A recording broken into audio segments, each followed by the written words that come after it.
Good evening, everyone.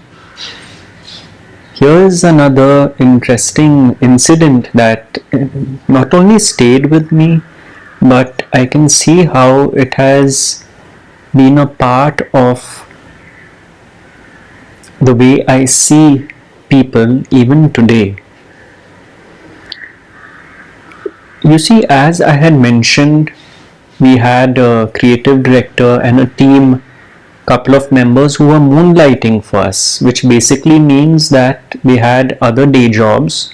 We could not afford them full time, and so we would have them come in the evenings, and then my team would sit with them and brainstorm and get all the creative work out. That way we assured our clients that even though we were a small agency, our creative output was on par with the big agencies. And that is how we had some blue chip clients like a leading bank, a foreign bank, a leading courier company, and so on. Now, at one brand identity project we were given, which was logo designing and letterhead, stationery, packaging, everything, we had to give not only a presentation but a cost pitch also, what it would cost the client for us to do all that work. And we decided that we would not sell ourselves short because we had the best talent with us, and so we decided to ask for what we felt was appropriate. And we did get that pitch eventually. We did get it with just a slight negotiation a bit here and there. But I was quite nervous because business was important. We needed more business. We were growing at that time. And I expressed my very serious doubts to the creative head as well as to my client servicing team that if we gave such a high quotation, it would just be thrown out of the window, because they would then say, we expect this from a agency in the top 10 in India, not from you guys. So I thought we would then just lose it even before we even tried to get it. I must say I was a bit pessimistic when it came to these things. Now, this is where my creative director stepped in. And you see, he had this ability to be extremely fast in designing layouts, etc. Anything, ad layouts, packaging. How it would work with him, I remember, is we as a team would brainstorm for 1 or 2 hours, maybe on the strategy one evening. He wouldn't lift his pen to his tracing pad, nothing. After there was clarity on what it should be, in a few minutes he would just draw scribbles, and that was it. Then my DTP team just had to relay out the scribbles the next day on the computer. But he was extremely fast once he put his pen to the paper.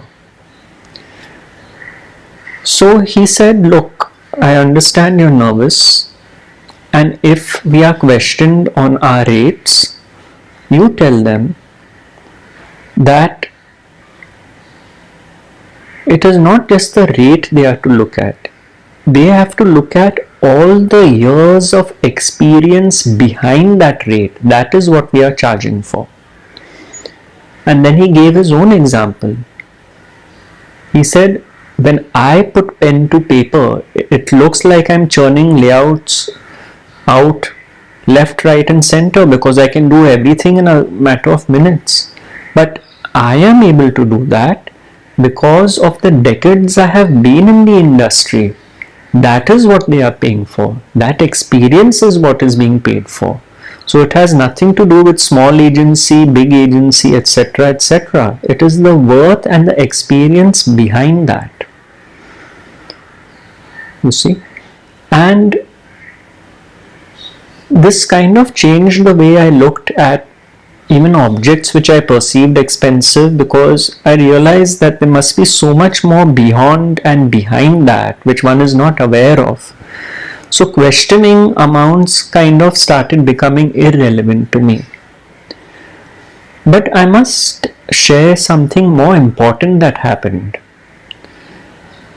I started seeing people, and when I would meet them, come across them, converse with them, there was a shift in this encounter because I could see where they were coming from, not just what was in front of my eyes.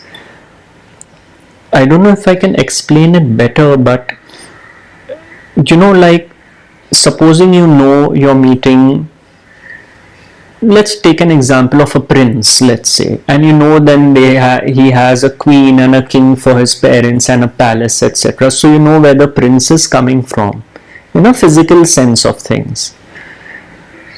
What happened was, when I started meeting people, I kind of got a sense of this enormous background, the quality of it, not the details of it, not the names and all that stuff, but what kind of brought them together as a human being, as a unit, and made them say and do what they say and do. Even today, when a question is asked in the satsang, more than the question itself, there is a sense of where the question is coming from. What is behind the question? You see, otherwise what happens is, it's a very superficial level of interaction with people and the world. But when you look at people holistically,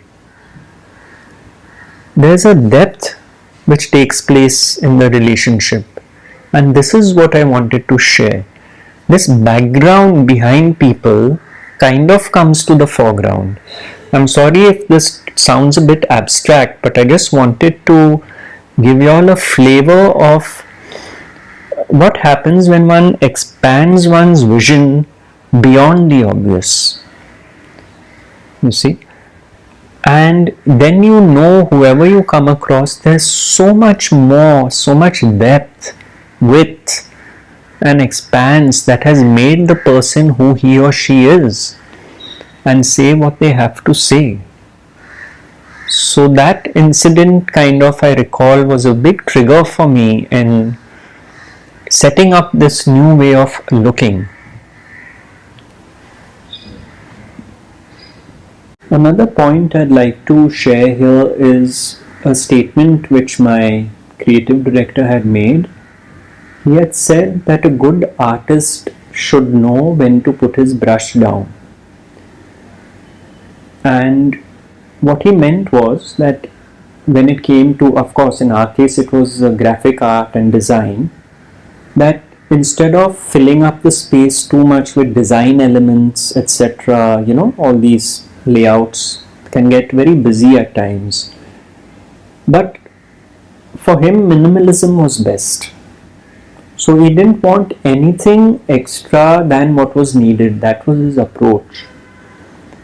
And then I must say, when I started visiting Ramesh Guruji, he was very fond of a quote, because when I helped him in editing some of his books, I read this a couple of times. I think it was from The Little Prince. It said, perfection is not when something more can be added, but when nothing more can be taken away. Perfection is not when something more can be added, but when nothing more can be taken away. And these are actually principles for living. How little we really need to live. And then you find that your nature becomes more generous with this teaching. You give and you give and you give, and you realize you have so much to give away. I'm not only referring to objects. It could be kind words, it could be generosity of spirit, it could be objects, of course. And this was one of the impacts of the teaching. Rameshji would say generosity starts happening, because That is perfection. When nothing more can be added and nothing more can be taken away. So this echoed again what my creative director said.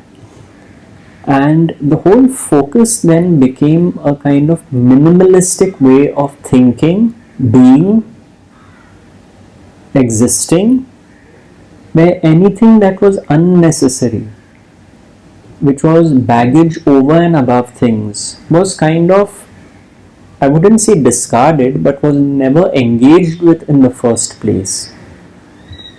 Just like the thinking mind, which is full of shoulds and woulds and coulds and what ifs, with this teaching, all that baggage is dropped and perfection is thus reached. Perfection in the sense of being, simply being, without the shenanigans and cartwheels of the thinking mind of the ego.